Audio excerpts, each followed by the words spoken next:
Well, hey there, Facebook friends and family. I remember growing up, we used to play this game called Follow the Leader. We would play this game and whatever done. He may not be playing Follow the Leader, but he looks to the older sibling and to his to some of the older children, and whatever they do, he wants to be able to mimic. My question on you today: who is the leader that you are following?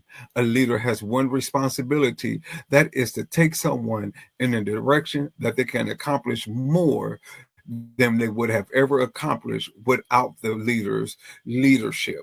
And so when I thought about those things, it made me think about the passage in Luke chapter 11. It says simply this: one day Jesus was praying in a certain place.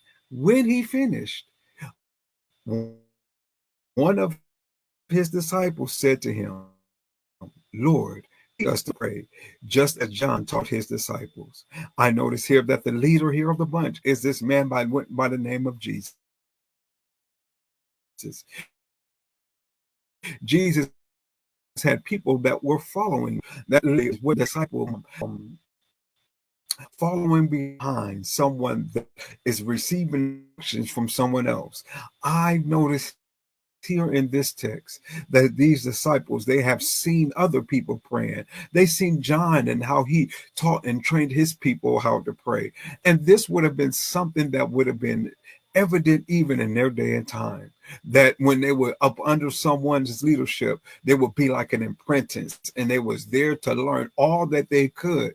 I could just imagine maybe someone in carpentry wanting to learn how did they get to such a precise measurement with things. And I can imagine that maybe someone that was an apprentice of a doctor, wondering how was they so being able to rightly diagnose someone's illness. All of these different things. I notice here in this text that Jesus was a man of prayer. Prayer is simply just having this opportunity to commune with the sovereign God.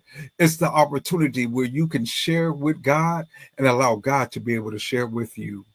And one day, that's according to the text, according to Luke chapter 11, Jesus, he was praying, and there was a certain place. It doesn't tell us where, but it was a particular place. Maybe it was particular because it was something he was always seen doing, or place that he was and whatever man, when he had finished praying in that place, it doesn't tell us which one, but it allows us to know that there was more than one. And when the disciple spoke, he spoke on behalf of everyone. And he said, Lord, this great title of master, this leader, he said, teach us to pray. I find that to be interesting that it did not say how, but just simply teach us to pray. Notice what he does here. He says, just as John taught his disciples. Leaders are able to see great and be able to exemplify great skills of leadership.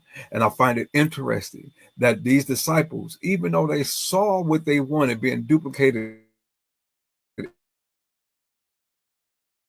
in another space, they relied on faith. For you, my prayer is that you will be someone that exemplifies prayers so, so much in your life that it will cause your spouse, it will cause your children, it will cause those that want to mimic you in your life to want to ask the question, teach me to pray. And I believe that that is an opportunity to show character and the leadership of Jesus. Is when someone asks us to be able to do something that they wouldn't be doing if we weren't around. That's a mark of a leadership, or a leadership nugget. And so here, as we begin this journey, I look forward to teaching on prayer. May God bless you and may God keep you. That is my prayer.